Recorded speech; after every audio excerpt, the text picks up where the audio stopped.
Buenos días, hermanos, hermanas. Saludamos también a toda la hermandad y amigos que nos ven a través de nuestra página en internet www.iglesiacristianalaserena.cl. El día de hoy vamos a continuar con el estudio de la carta del apóstol Pablo a los Efesios. Hemos estado ya varios meses estudiando versículo a versículo esta carta, haciendo un estudio sistemático para poder afrontar todo lo que la carta nos dice, no solamente sacar algunos temas en particular, que también es una forma de aprenderla. Pero el primer abordaje que nosotros debemos hacer de la Biblia en términos generales, no solamente esta carta, debe ser de carácter sistemático, es decir, uno debe comenzar en el capítulo 1, versículo 1, y terminar en el final de la carta o el libro que está estudiando, ¿no es cierto? Posteriormente, después de haber leído el libro, es posible que pueda ir de un lado para otro, quizás buscando un tema más en particular. Pero la forma de estudiar la Escritura, de leer la Escritura, es darle una lectura completa, sistemática, por lo menos una vez en el año. Recuerde que nosotros tenemos un sistema que el Ministerio de Varones ha ideado y lo entregamos a principio de temporada, de año, como una forma de animar e incentivar el estudio de la Biblia. Por supuesto que existen muchos sistemas y cualquiera que se pueda tomar puede resultar positivo si es que realmente lo cumplimos. Pero lo más natural y lo más, no correcto, pero por lo menos lo más productivo es que usted tome desde Génesis hasta Apocalipsis y vaya leyendo cada libro en particular y no comience otro hasta que termine el que empezó. Esta carta a los Efesios es una carta sumamente importante porque decíamos al principio que Éfeso significaba la punta de lanza a través del cual el Evangelio entró en el Asia Menor, una zona marcada por el politeísmo, la idolatría, y convergían básicamente ahí la cultura griega, ¿no es cierto?, o helénica, y por supuesto también la romana, que se adosó perfectamente con esta. Pero también había una serie de otros cultos propios de los pueblos que eran originarios de ese lugar, del Asia Menor. Por lo tanto, la lucha, por llamarlo de alguna manera, del cristianismo, no era fácil, no era un terreno fértil para el cristianismo, desde el punto de vista de la esencia de lo que es el cristianismo, que es una conducta, es un concepto absoluto. Es un concepto absoluto. Obviamente, si el cristianismo fuera un concepto ecuménico, habría caído, como se dice, parado en ese lugar, porque un Dios más, un Dios menos, un ídolo más, un ídolo menos, no hay problema. Al contrario, siempre la gente, recuerden, quería enterarse en Grecia de qué es lo que pasaba, que había nuevos dioses, nuevas filosofías, nuevo, entre comillas, conocimiento. Pero cuando el cristianismo entra y dice esto es y no hay nada más, entonces ahí es donde se produce, por supuesto, todo lo que es el rechazo, y no solamente en esa época, sino que hasta nuestros días sigue siendo la gran problemática de la sociedad y de la cultura en general, el hecho de la exclusividad que demanda el cristianismo. Cristo dijo: yo soy el único camino, la única verdad, la única vida, no hay otro camino, nadie llega al Padre sino a través de mí, no hay otra palabra, no hay otra verdad. Por lo tanto, cada uno de esos conceptos son los que comenzaron a desarrollarse a partir de la iglesia de Éfeso. Vimos que los 3 primeros capítulos, esta carta está perfectamente dividida en 2. Los primeros 3 capítulos constituyen el marco teórico sobre el cual nosotros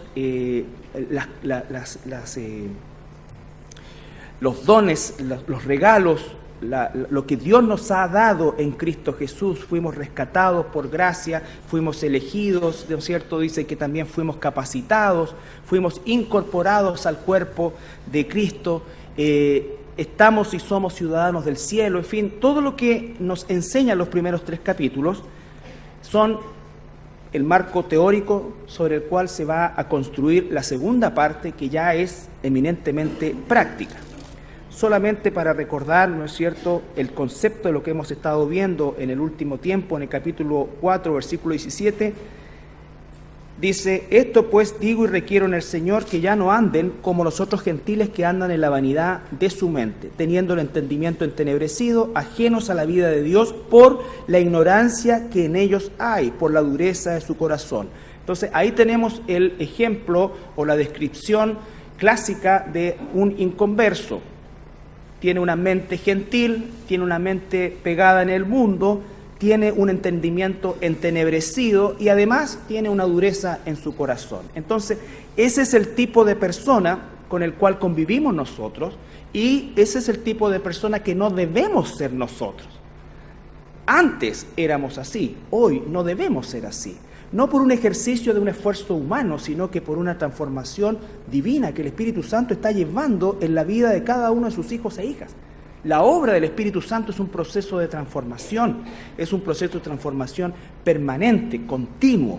Cada vez que se habla de la obra del Espíritu Santo se usa en el griego, sobre todo, un verbo que dice que es un presente continuo, siempre está sucediendo, nunca para, nunca se detiene. Siempre está provocando cambios. Entonces, nosotros aprendimos, básicamente lo estuvimos viendo en relación a que debemos desechar la mentira, hablar la verdad, airarnos, pero no caer en el pecado, no dar lugar al diablo. Nuestro testimonio en el ambiente laboral, que decíamos desgraciadamente, de un tiempo a esta parte, el mundo evangélico se ve siempre acechado por un mal testimonio, por desgracia, en el mundo laboral. No todo, pero ustedes saben que basta un mal testimonio para que se generalicen las cosas. Entonces nosotros somos responsables también de llevar adelante un sistema de trabajo que sea realmente óptimo y que glorifique al Señor, independiente de que seamos considerados, premiados o lo que sea, ¿no es cierto? Lo que importa primariamente es efectivamente que nosotros sepamos que lo estamos haciendo para el Señor y que son sus ojos los primeros que tenemos que agradar nosotros, ¿ya? Entonces, en ese tenor, llegamos al versículo 29, capítulo 4, versículo 29. Y recuerde que esta carta debemos asociarla con los mandatos, por ejemplo, de la carta de Juan, de examinarnos unos a otros. Y este examen debe ser permanente, debe ser diario en un sentido. Y sobre todo, en lo que vamos a ver el día de hoy. Versículo 29. Ninguna palabra corrompida, Efesios 4, 29, ninguna palabra corrompida salga de vuestra boca. Hay una coma que puede resultar infinita, sino la que sea buena para la necesaria edificación a fin de dar gracia a los oyentes. No contristéis el Espíritu Santo de Dios con el cual fuisteis sellados para el día de la redención. Quítense de vosotros toda amargura, enojo, ira, gritería, maledicencia y toda malicia. Antes, sed benignos unos con otros, misericordiosos, perdonándoos unos a otros, como Dios también os perdonó a vosotros en Cristo. Entonces, tenemos una sección que es sumamente práctica desde el punto de vista de que nos está llevando, al igual que el tema laboral, al igual que el tema de las relaciones interpersonales, esta área es un área crítica en nuestras relaciones interpersonales, en nuestro testimonio, en cómo es que nosotros nos relacionamos con nuestro entorno, tanto cristiano como no cristiano. Cómo es que nosotros realmente hacemos uso de las palabras, cómo está el control de nuestra lengua. Es un área crítica para todos nosotros. Por eso es que les decía que cuando llegamos a este punto, de alguna manera, nuestra propia pecaminosidad, mi propia pecaminosidad, hace que esto no sea fluido, sino que está empantanado, porque es algo en lo cual tengo que trabajar permanentemente, diariamente, y seguramente tú también. ¿Por qué? Porque son exactamente donde medimos la llenura del Espíritu, que vamos a ver más adelante. Ustedes saben que la llenura del Espíritu es una cosa dantesca en el mundo evangélico de hoy. Básicamente está basado en experiencias y en situaciones irracionales que no agradan a Dios y que no tienen ningún parámetro bíblico. Ningún parámetro bíblico. La llenura del Espíritu consiste justamente en que todo esto agrada al Espíritu y no, como dice el versículo 30, contrista al Espíritu. Cuando tú o yo somos un mal ejemplo en nuestro trabajo, cuando somos flojos, cuando sacamos la vuelta, cuando somos mentirosos, cuando inventamos cosas, cuando hablamos mal de la gente, cuando somos chismosos, ¿qué es lo que produce eso? Entristece al Espíritu Santo, lo constriñe, que es la palabra en el original, que significa comprimir, apretar, estrangular. Y eso no se soluciona con saltar, bailar, gritar y hablar incoherencia. Eso se soluciona con que el Espíritu Santo verdaderamente tome el control de nuestra vida. Dice la carta de Romanos, presentemos nuestros cuerpos, nuestra lengua, nuestra cara, nuestras manos, como un sacrificio vivo, que mis manos trabajen honradamente, que mi lengua hable realmente como Dios quiere que hable. Por supuesto que esto no es un proceso automático y tampoco es un proceso definitivo. Es un crecimiento permanente. Si hoy día el Espíritu Santo tuvo control sobre mi lengua, mañana tengo que luchar para que lo tenga otra vez. Y así, cada día, cada día, cada día. No debemos relajarnos. No debemos relajarnos. Nunca alcanzamos verdaderamente el nivel esperado por Dios. Él lo sabe. Pero cada día debemos luchar en esa dirección. Y te aseguro, hermano, hermana, que si nosotros realmente estamos luchando, te vas a sorprender que palabras o dichos o situaciones que antes tenían una magnitud pequeña, para ti van a tener una magnitud gigantesca. Gigantesca. No para hacerse el bueno hoy, pero qué bueno que es, mira, pues si apenas hizo esto y está tan dolido. No, eso es para uno sabe. Es una cosa personal, no podemos mentirle al Espíritu Santo, no podemos mentirle a Dios. No somos hipócritas. Nuestra vida realmente tiene que mostrar dolor y eso se refleja no en público, sino que en nuestra vida interior, buscando y derramándonos delante de Dios, buscando que por favor el Señor nos perdone y controle esta lengua una vez más. Por ejemplo, versículo 29. Ninguna palabra corrompida. Cuando la Biblia dice ninguna, es ninguna. ¿Cuántos de nosotros podríamos decir que estamos en esta condición? Voy a cerrar los ojos. Me imagino que nadie va a levantar las manos ni decir yo. Ninguno. O sea, si somos medianamente honrados, diríamos que no. Por lo tanto, lo primero que nosotros tenemos que hacer es reconocer que es un mal en nosotros. Reconocer que tenemos una lengua mala. Ahora, ¿cuán malo? Solo Dios lo sabe. Por lo tanto, ese es el primer reconocimiento. No, pero si yo no digo esto, yo no digo... No, eso es mentirnos a nosotros mismos. Somos seres humanos y tenemos una lengua mala y el Señor nos dice en Santiago, la carta de Santiago, que tiene realmente una oda a la lengua. Santiago capítulo 3, versículos 6 al 8. Santiago capítulo 3, versículos 6 al 8. Entonces, cuando el Señor dice ninguna palabra corrompida, la palabra o el concepto corrompido es la idea de algo podrido, de algo que huele mal, de algo que produce daño. No solamente un garabato, una mala palabra, una palabra sarcástica, una palabra dicha con mala intención. Es decir, el propósito es corroer, es realmente provocar daño.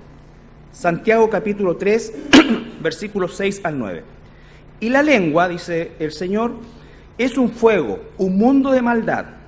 La lengua está puesta entre nuestros miembros y contamina todo el cuerpo. Inflama la rueda de la creación y ella misma es inflamada por el infierno. Porque toda naturaleza de bestias y de aves y de serpientes y de seres del mar se doman y ha sido domada por la naturaleza humana. Pero ningún hombre o mujer también, por supuesto que hombre es el genérico, puede domar la lengua, que es un mal que no puede ser refrenado, llena de veneno mortal.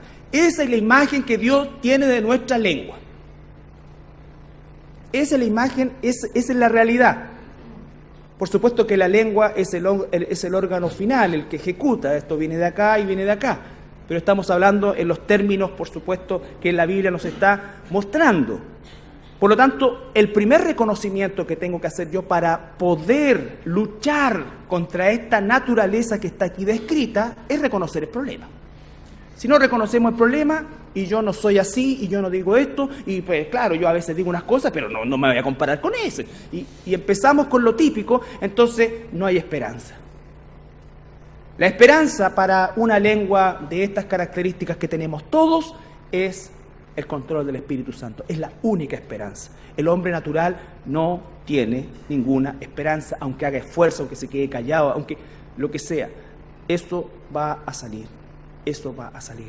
Entonces, nosotros como hijos de Dios tenemos que reconocer esto, y si el Espíritu Santo verdaderamente mora en nosotros, es el único que puede domar esta bestia. Es el único que la puede domar. Es el único que la puede controlar. Es el único que la puede frenar. Es el único que la puede transformar, porque no solamente dice no decir algo, sino que por el contrario, siguiendo la tónica del vestir, desvestir, despojar y tomar, ¿no es cierto? Es hablar, dice, palabras con gracia, con sabiduría, ¿no es cierto? Palabras que edifiquen. Eso no significa que toda y cada una de las palabras que nosotros decimos tienen que tener un tremendo trasfondo y ser edificador. No, porque es imposible, porque vivimos en una naturaleza caída. Pero tenemos que reconocer la condición que tenemos para sujetar el Espíritu, para que el Espíritu Santo pueda sujetar nuestra lengua y que sea realmente usada para la gloria de Dios. No lo vamos a buscar, pero recuerden que en Mateo 16, cuando Jesús va caminando por Cesarea de Filipo, le pregunta a sus discípulos, ¿quién dice la gente que soy? Y comienzan algunos a decir, bueno, unos Elías, otros Juan el Bautista, en fin. Y Pedro dice, tú eres el Cristo, el Hijo del Dios viviente. Y Jesús lo mira y le dice, bienaventurado eres Pedro, porque esto no te lo reveló carne ni sangre. Dios en ese momento, de manera ocasional, usó la lengua de Pedro, que estaba disponible. Pero un par de versículos más allá, dentro del mismo capítulo, Pedro empieza a convenir a Jesús para que no vaya a la cruz, a decirle, ¿cómo te va a pasar esto? Tú eres el Mesías, Y Jesús al mismo Pedro le dice, apártate de mí, Satanás. ¿Por qué? Porque en ese momento ya no era la revelación de Dios. El diablo estaba usando la boca del mismo Pedro, ¿no es cierto?, para ir en contra de la voluntad de Dios. Entonces, si el Espíritu Santo ahora mora permanentemente en nosotros, a diferencia de esta escena que es previa a la venida del Espíritu Santo, ¿no es cierto?, que ocasionalmente Pedro habló una revelación dada directamente por Dios. Hoy día nosotros, al tener la palabra de Dios completa y al tener al Espíritu Santo morando dentro de nosotros, estamos en mucha más ventaja que el apóstol Pedro, de hablar palabras que realmente sean de edificación, porque vienen de la voluntad de Dios. Entonces, lo primero es reconocer esa condición. Después tenemos nosotros, una vez que reconocemos eso, entonces tenemos que comenzar a luchar. Y el Salmo 39:1.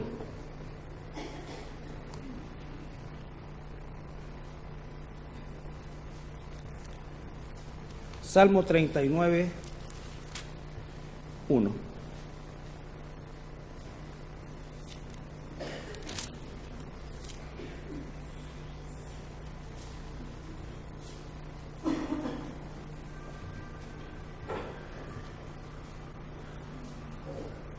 Salmo 39:1 dice, yo dije, atenderé a mis caminos.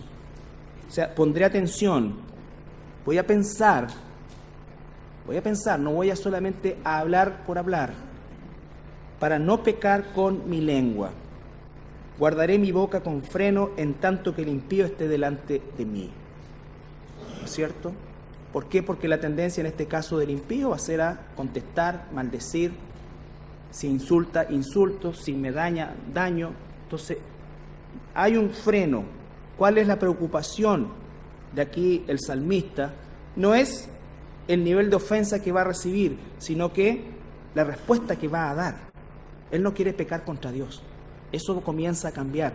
Mis palabras ya no ofenden solamente a la persona a la cual yo estoy tratando de dañar, sino que, primero que nada, al igual que cualquier pecado, ¿no es cierto? Y este en particular ofende a Dios.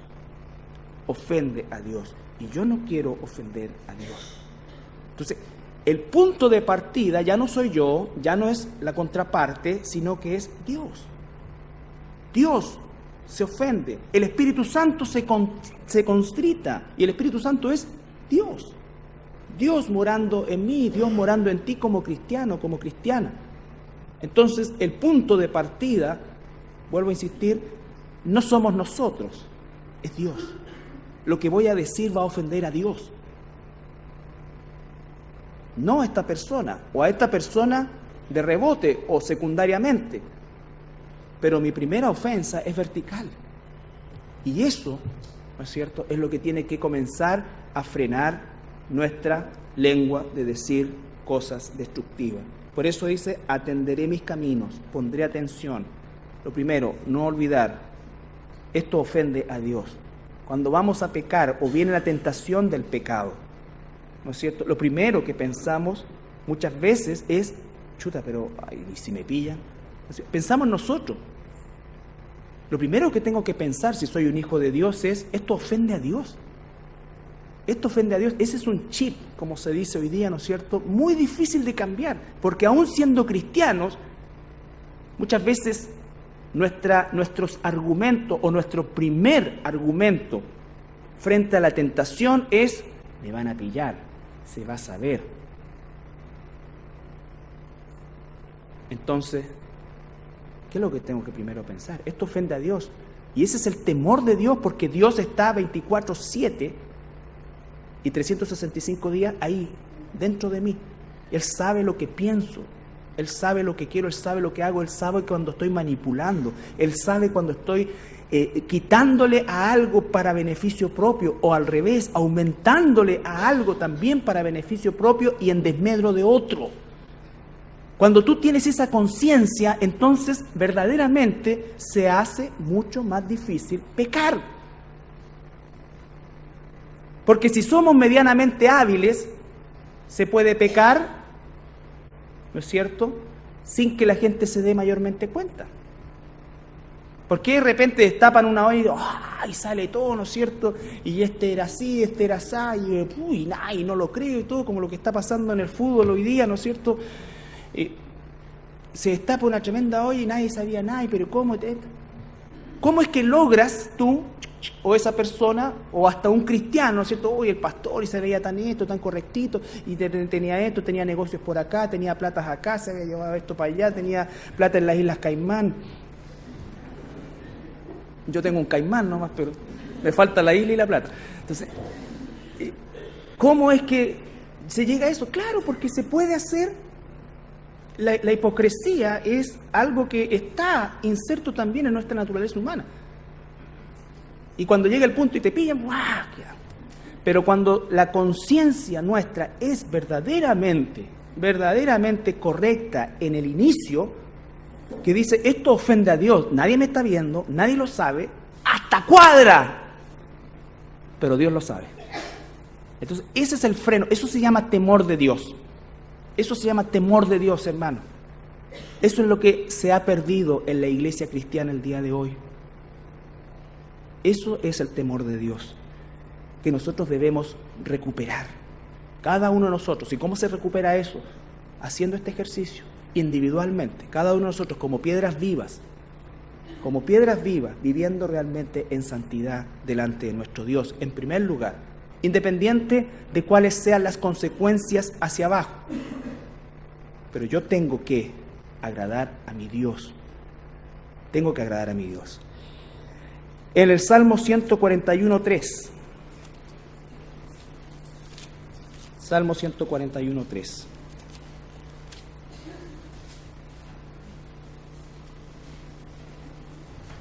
Una vez que examino mis caminos, una vez que estoy atento a lo que digo,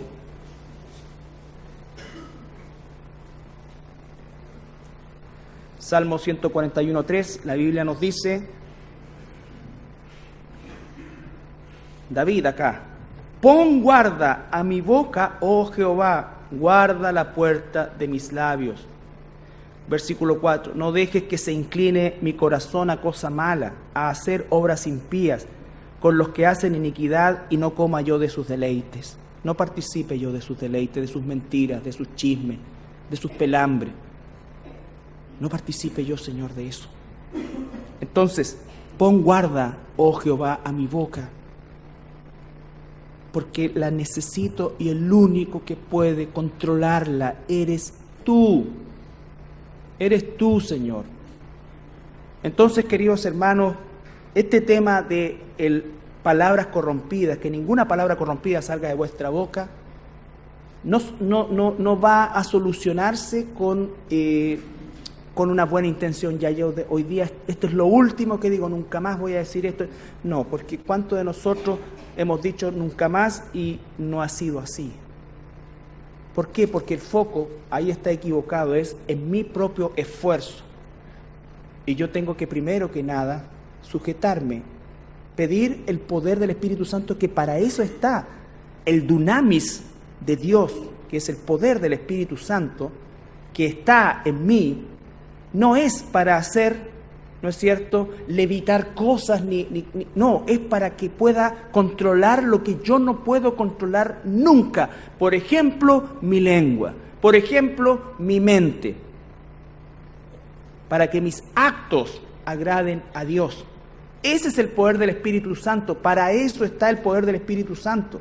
Entonces, la lengua, nos dice Santiago, está inflamada por el infierno, es capaz de inflamar todo un bosque, y nosotros sabemos que muchas veces podemos decir una palabra a sabiendas, ¿no es cierto?, que eso va a provocar un fuego, a sabiendas que es una palabra perniciosa, maliciosa. No necesariamente un insulto, por supuesto que también lo es, pero estamos hablando de esas palabras seductoras como las que usaba Dalila con Sansón, como las que usaba Satanás con Jesús para hacerlo pecar. Entonces, tenemos que cuidar nuestra lengua. Volvamos a Efesios.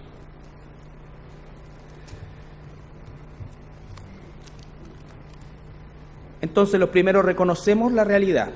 Tenemos lenguas malas. Lo segundo es luchar contra ella. Ahora, dentro de esa lucha tenemos que identificar tendencias. Tendencia. Proverbios 12:22. Los proverbios son espectaculares para esto.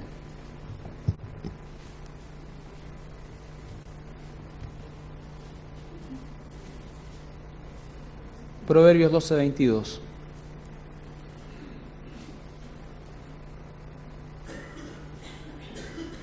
Los labios mentirosos son abominación a Jehová. ¿Recuerda? El punto de partida es Dios. ¿Qué piensa Dios de la mentira? En cualquiera de sus formas, es abominación para Él. El temor de Dios dice, Dios está conmigo cada segundo de mi existencia. El Espíritu Santo mora en mí. No quiero contristar al Espíritu Santo. Por lo tanto, pon freno a mi lengua. Si tengo una lengua que tiende a la mentira, que tiende a la mentira. A veces la gente miente sin necesidad de mentir.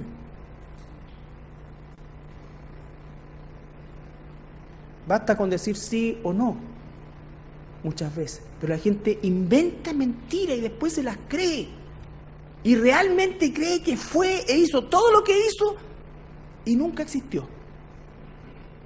Y nunca existe. No, si fui en realidad, pero mira lo que pasa, que, y cuentan toda la historia, y todo, y nunca pasó. ¿Para qué? O sea, no le están poniendo ni siquiera presión.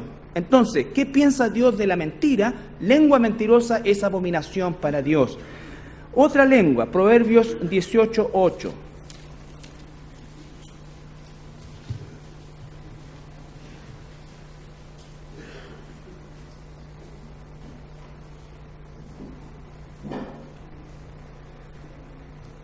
Las palabras chismosas son como bocados suaves y penetran hasta las entrañas.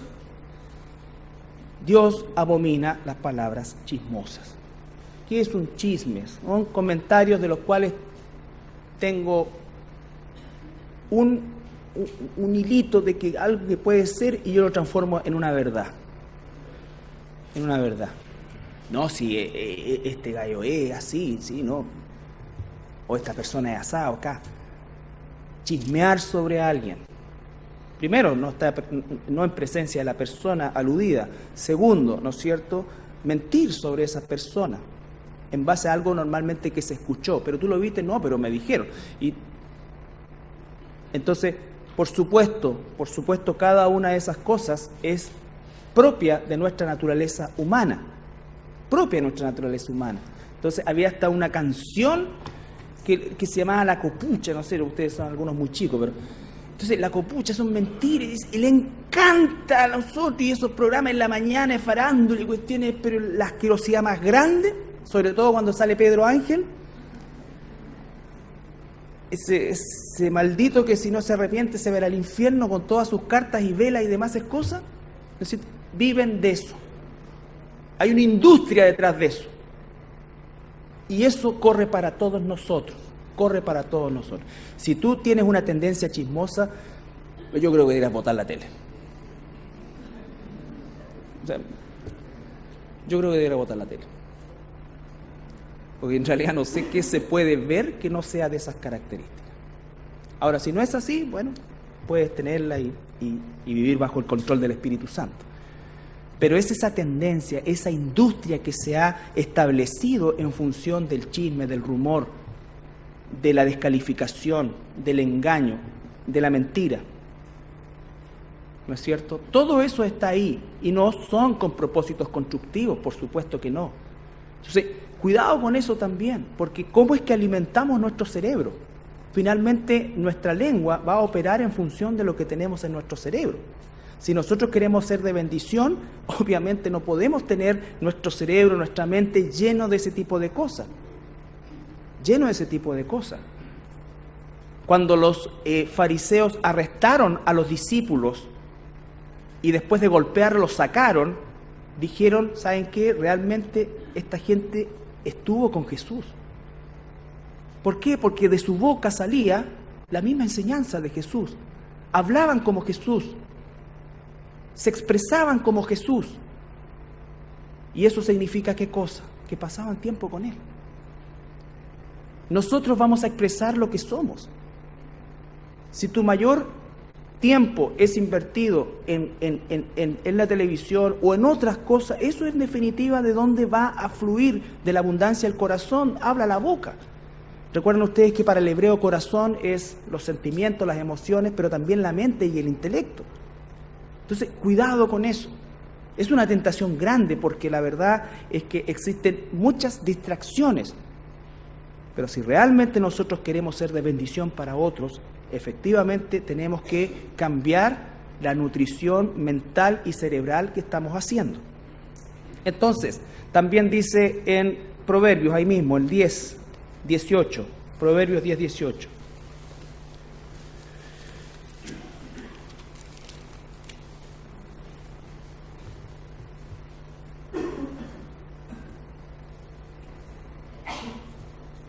Normalmente estas cosas van asociadas, que tiene que ver también con la hipocresía. El que encubre el odio es de labios mentirosos, y el que propaga calumnia es, dice, necio. Entonces, son cosas que se propagan, por supuesto, boca a boca, normalmente, de una persona a otra, dichos que van creciendo y se van transformando en un rumor, un chisme, una calumnia. De todo eso, dice el Señor, el hijo o la hija de Dios tiene que estar aparte, apartarse de los tales, apartarse de los tales. También algo que es importante en Proverbios 27:2, una forma de pecado también.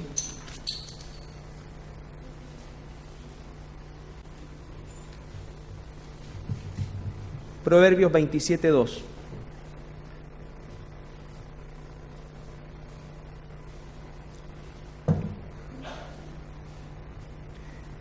Alábate el extraño y no tu propia boca, el ajeno y no los labios tuyos. Eso es alguien que es jactancioso, ¿no es cierto? Alguien que es jactancioso.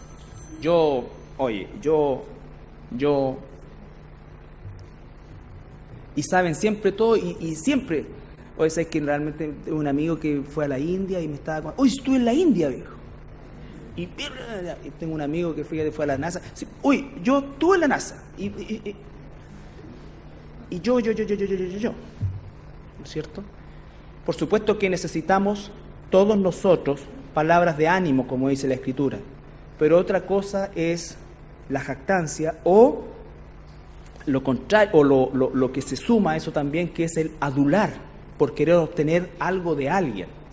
¿No es cierto? Permanentemente estar adulando a alguien, a quien sea, ¿no es cierto? Ambas cosas caen dentro de lo que Dios abomina. Dios no quiere una lengua aduladora, Dios no quiere una lengua jactanciosa. Dios quiere realmente que nosotros seamos humildes. La humildad no significa pensar menos de uno, significa pensar más en los demás. Nuestra fortaleza está en el Señor, no está en nosotros. Si Él es alabado, nuestra misión está cumplida y debemos sentirnos alegres. Debemos sentirnos alegres. Recuerde, Juan el Bautista dijo, es preciso que Él crezca, yo mengüe. Yo no soy el esposo, soy amigo del esposo y me alegro con el esposo.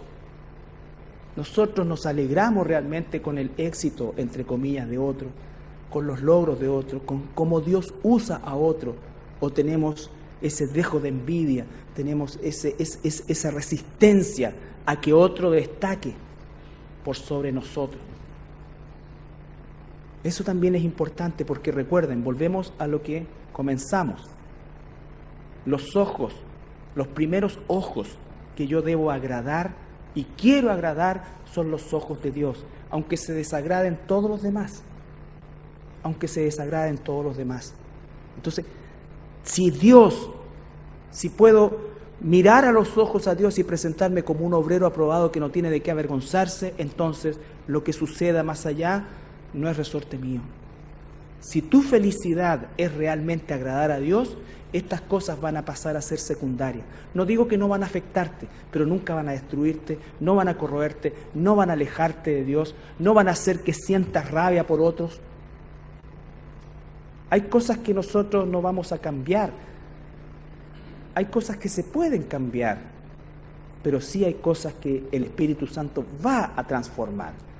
El Espíritu Santo hace una cirugía interna, violenta, muchas veces, pero que se va a reflejar en una forma de ser, en una forma de vivir distinta. El Espíritu Santo no te va a respingar la nariz, no te va a cambiar el color de ojo. ¿Qué dijo Pablo? Lo exterior se va desgastando, aunque algunos se nieguen. Lo exterior se va desgastando, pero el interior tiene ¿qué cosa? Tiene la bendición de renovarse, dice, cada día. Cada día. Entonces, hermanos, todo lo que estamos aprendiendo en la carta del apóstol Pablo a los Efesios es tan actual, es tan para nosotros. Piensen que eso fue escrito hace poco más o menos de 2000 años y estamos hablando de que estos principios que son de Dios son tan actuales y necesarios hoy para los hijos e hijas de Dios. Vivirlos marcando una diferencia que solamente el Espíritu Santo puede marcar. Entonces, no ser jactancioso, no ser adulador, no ser una persona de doble ánimo, como dice la Escritura, ¿no es cierto? Que cuando estoy contigo te estoy diciendo cosas súper lindas, pero cuando tú no estás, te pelo. Todas esas cosas que pasan en otros lados, no pasan acá, pero por si llegaran a pasar, acuérdense, y para ser sinceros y justos, acordémonos de que estamos todos bajo la misma palabra. Entonces, una vez que nosotros tenemos primero reconocemos que ese es un problema para nosotros, siempre. Segundo, que solamente el Espíritu Santo puede tomar control de mi lengua, de mis palabras.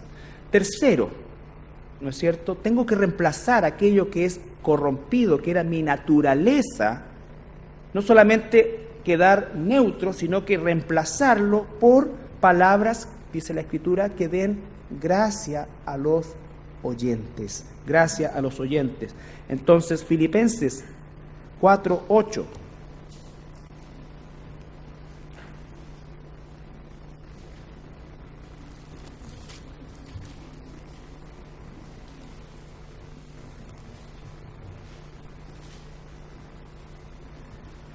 ¿Cómo iniciamos este proceso de cambiar? ¿Cómo es que el Espíritu Santo, qué va a usar el Espíritu Santo para cambiar la tendencia natural de chismear, de mentir, en fin? ¿Cómo es que lo va a cambiar? Versículo 8, Filipenses 4:8. Por lo demás, hermano, todo lo que es verdadero. ¿Dónde está la verdad? Jesús dijo, mi palabra es la verdad.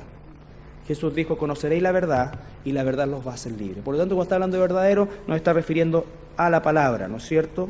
Como punto de partida. Todo lo honesto lo aprendemos en la palabra, todo lo justo, todo lo puro, todo lo amable, todo lo que es de buen nombre, si hay virtud alguna, si hay algo digno de alabanza, en esto pensad. Y si estoy pensando en eso, cuando abra mi boca, por norma va a salir lo que está en mi mente y mi corazón. Pero si estoy lleno de lo contrario, es imposible, a no ser que sea hipocresía, es imposible que salgan palabras que realmente edifiquen a otros y sean palabras de gracia. Dice, tengo que pensar en esto, y para poder pensar en eso significa que tengo que incorporar eso por medio de la Escritura, por medio de realmente ser transformado por Dios. La palabra nos está transformando. Espero en el Señor que estos meses que hemos tratado la carta a los Efesios ya hayamos experimentado cambios en nuestra forma de vivir, en nuestra forma de movernos en medio de las personas, en la forma de relacionarnos con la gente, en la forma de tomar las responsabilidades que Dios nos permite tener. Ese es el sentido de todo esto. No es algo solamente para almacenar, es algo para usar. Y lo usamos en la medida que nosotros practicamos. Y el gran lugar donde practicamos es saliendo de este lugar. Y por supuesto entre nosotros también. El amor entre hermanos. Si no tenemos chismes con la gente del exterior, por supuesto que primariamente también no debemos tenerlos entre nosotros. Ser sinceros, ser honestos, ser con palabras, como dice ahí, de gracia. Dice también en Filipenses, ahí mismo, capítulo 2.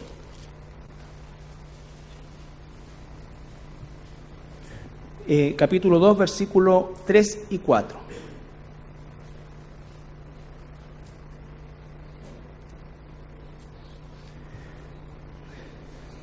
Nada hagáis por contienda o por vanagloria. Antes bien con humildad, estimando cada uno de a los demás como superiores a él mismo, no mirando cada uno por lo suyo propio, sino cada cual también por los de los otros. Nada hagamos por contienda, por vanagloria. No busquemos solamente lo nuestro, busquemos el bien de los demás. Seamos como nuestro Padre en los cielos, que hace llover sobre justos e injustos. Entonces, todo lo que aprendemos humanamente, ¿saben una cosa? Es imposible llevarlo a la práctica. Por eso es que lo sobrenatural ocurre cuando el Espíritu Santo se hace cargo de nuestras acciones, nos transforma. Cuando realmente nuestra naturaleza carnal nosotros sentimos, sabemos y vemos que ha sido dominada y que no nos produce la rabia, el odio, ¿no es cierto?, la ira que nos producía, sino que al revés estamos no solamente en control, sino que además experimentamos alegría. Pablo dice en el versículo 2 ahí mismo, completad mi gozo, completad mi gozo. El gozo de Pablo era cómo los hermanos se transformaban, cómo es que los hermanos se relacionaban, cómo es que los hermanos realmente eran cambiados por el Espíritu Santo. cambiados por el Espíritu Santo. También vamos a ver el Salmo 35, 38.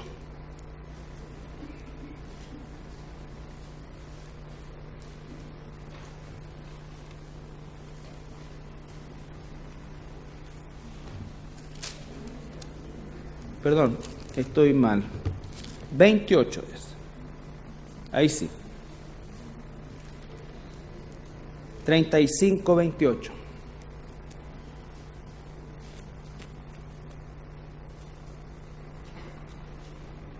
Tuve un acceso de lengua mentirosa. Es 35, 28. Desde el 27.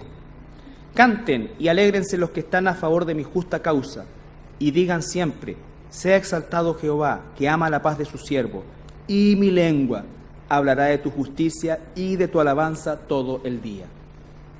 Y mi lengua hablará de tu justicia y tu alabanza todo el día. O sea, siempre estamos agradecidos de Dios y hablamos justicia de Dios. ¿Qué es lo que dice Dios en esto? ¿Cómo piensa Dios? ¿Cuál es la posición de Dios? ¿Cuál es la orden de Dios en esto? Esto es hablar la justicia de Dios a cualquier precio. Pero ¿cómo llegamos a eso?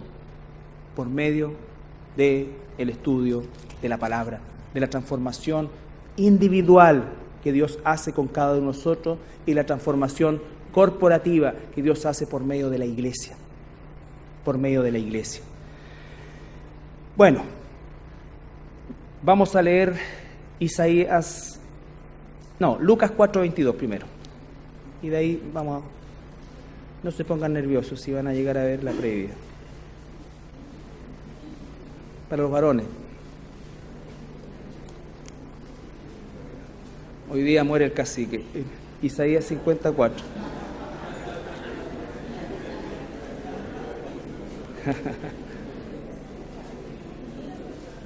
El problema es que me cae re bien el Coto Sierra. Lucas 4:22.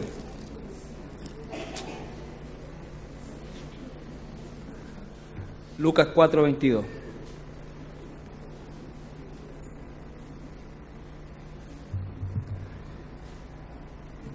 Aquí tenemos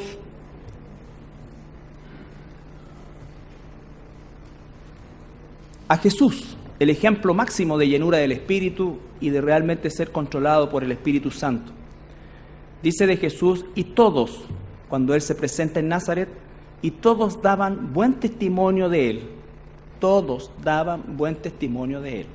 Fíjese que después de esto, a Jesús lo querían matar. ¿Cómo es que daban buen testimonio de Él y lo quieren matar? Para que vean que una cosa no necesariamente lleva a la otra. Si nosotros tenemos un buen testimonio delante de Dios y de los hombres, no es garantía de que las cosas van a salir como yo creo que debe salir. Ese dicho, el que nada hace, nada teme, ¿no es cierto?, no corre mucho, en el sentido de que muchas veces por hacer lo correcto no vamos a tener seguridad en algo o no vamos a tener certeza en algo, pero sí vamos a estar agradando a nuestro Padre Celestial. Y si eso es así, entonces estamos confiados. Y todos daban buen testimonio de Él, y estaban maravillados de las palabras de gracia que salían de su boca. Y decían: ¿no es este el hijo de José? Qué maravilloso sería que nosotros pudieran decir eso. Dar todos buen testimonio y maravillarse de las palabras de gracia que salen de nuestra boca. Esa es la meta. Probablemente estemos muy lejos de ella, pero cada día tienes que ir en esa dirección, porque con muy poquito Dios hace mucho. Con muy poquito Dios hace mucho.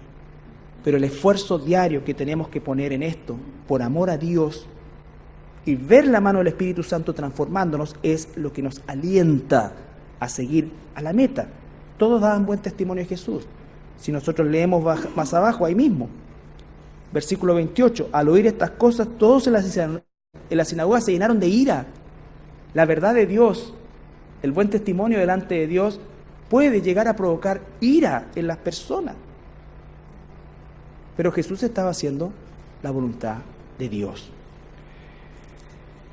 Colosenses 4.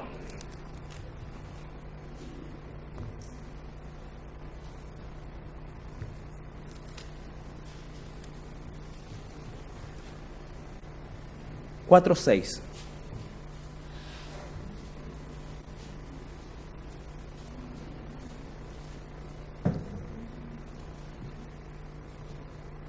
Sea vuestra palabra siempre con gracia, sazonada con sal, para que sepáis cómo debéis responder a cada uno.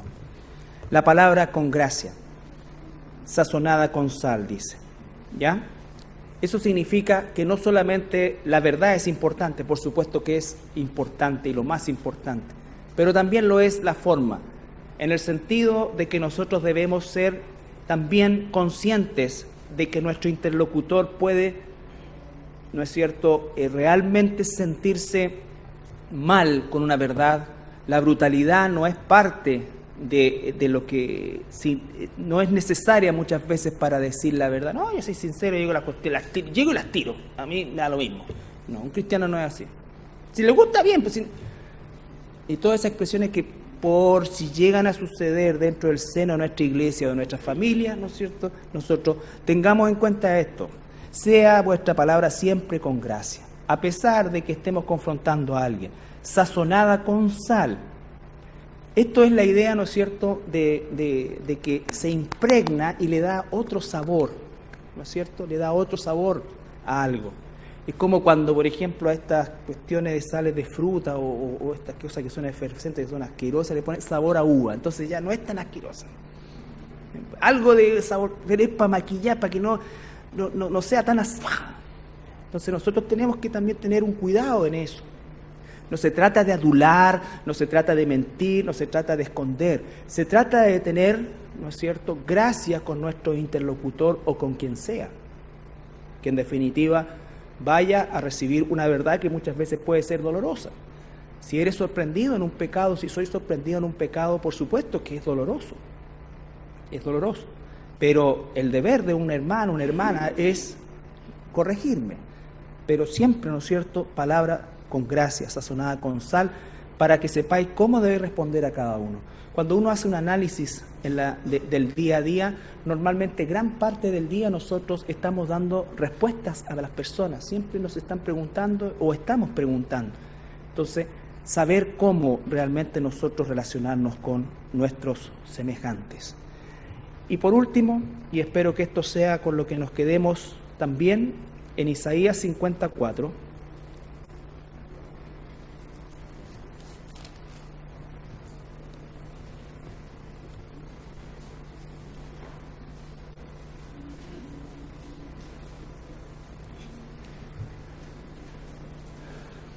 Isaías 54.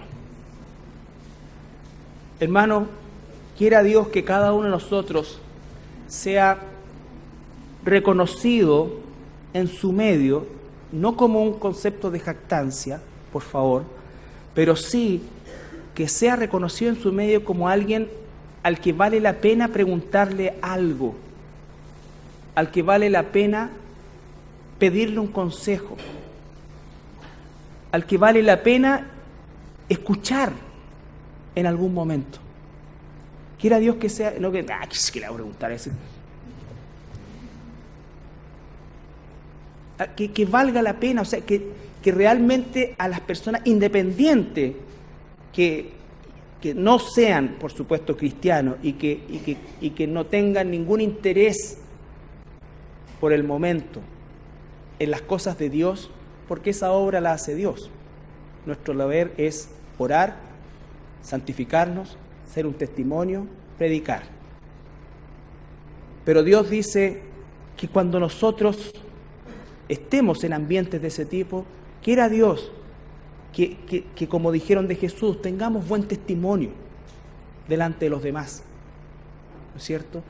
Y que realmente las palabras que salgan de nuestra boca sean de gracia, pero que también sean palabras, como dice acá el 54, Jehová el Señor me dio lengua de sabios, de sabias, para saber hablar palabras al cansado. Despertará mañana tras mañana, despertará mi oído para que oiga como los sabios. Que realmente tú puedas ser un referente para una palabra de aliento. Pues sucede muchas veces que la gente se burla de tu cristianismo y acá y te molestan y todo, pero cuando las personas están afligidas de verdad, ¿no es cierto?, que muchas veces recurren a uno, recurren a ti, a preguntarte. A lo mejor solamente porque quieren ser escuchados por alguien que vale la pena que escuche lo que estoy viviendo. Eso, hermanos, también es parte de nuestro testimonio. Eso también es parte de nuestro testimonio. Y que las palabras que salgan de nuestra boca sean palabras sabias. Y la única manera que sean palabras sabias es que sean palabras basadas en la voluntad de Dios. Palabras que sean basadas en la voluntad de Dios. Entonces, vamos a llegar hasta aquí el día de hoy. Hemos analizado solamente un versículo. Todo lo que hacemos y que no está dentro de lo que nos ha descrito la carta a los Efesios, contrista el Espíritu Santo, lo estrangula. Nosotros tenemos que ser hijos de Dios que den gloria y que alegren al Espíritu Santo. Ninguna palabra corrompida salga de nuestra boca, sino la que sea buena y necesaria para la edificación de otros. Cuán importante es esto, cuán práctico, cuán diario es esto. Esto va a empezar desde ahora ya. Ni siquiera va a empezar mañana lunes, no, desde ahora ya. Un rato más en la hora de almuerzo. Va a comenzar. Va a venir a lo mejor la tentación de decir, oye, y la palabra te recuerda. Después, cuando haga ejercicio, ya no sea notable, sino va a estar automático. Al principio hace... Las primeras... Pero después entrena y ya no se va a notar. Lo va a tener acá y acá. Entonces, listo. Bien, nos ponemos de pie para orar.